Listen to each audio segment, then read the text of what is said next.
সারা ভারতবাসীর 500 বছরের আজকে স্বপ্ন পূরণ হলো। কিছুক্ষণ আগে আপনারা জানেন অযোধ্যায় যে ভব্য রাম মন্দির, সেই রাম মন্দিরের বিগ্রহের প্রাণ প্রতিষ্ঠা হয়েছে। মাননীয় প্রধানমন্ত্রী তিনি নিজে সেখানে উপস্থিত ছিলেন। আজকে ভারতবাসীর কাছে সত্যি অত্যন্ত একটা আনন্দের দিন। সারা দেশ জুড়ে দীপাবলি পালিত হচ্ছে, সমস্ত জায়গায় আলোকসজ্জা হয়েছে। মায়েরা আজ সন্ধ্যায় প্রত্যেকে বাড়ির সামনে প্রদীপ প্রজ্বলন করবেন। আজকে সত্যি আমরা যারা ভারতবাসী, বিশেষ করে যারা সনাতনী, আজকে তাদের জন্য উৎসবের দিন এবং আজকের দিনটি একটি বিশেষ দিন, একটি ঐতিহাসিক দিনে পরিণত হবে এবং ইতিহাসের পাতায় আজকের দিনটি স্বর্ণাক্ষরে লেখা থাকবে।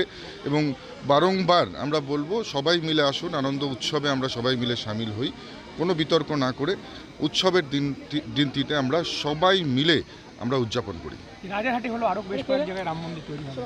7টি জায়গায় আমরা চিহ্নিত করেছি, স্থান চিহ্নিত, এবং 7টি জায়গার মধ্যে বেশিরভাগগুলোই আজকেই ভিত্তিপ্রস্তর অর্থাৎ সেখানে ভূমি পূজনের কাজ হবে এবং বাকি আমাদের লক্ষ্য রয়েছে কুচবিহার জেলাতে এবং পার্শ্ববর্তী এরিয়াতে। এখানে সাধারণ মানুষের যে ডিমান্ড এসছে, সেই কারণে এখানে প্রায় 100-র বেশি মন্দির, কিন্তু ছোট বড় মন্দির এখানে নির্মাণ হবে।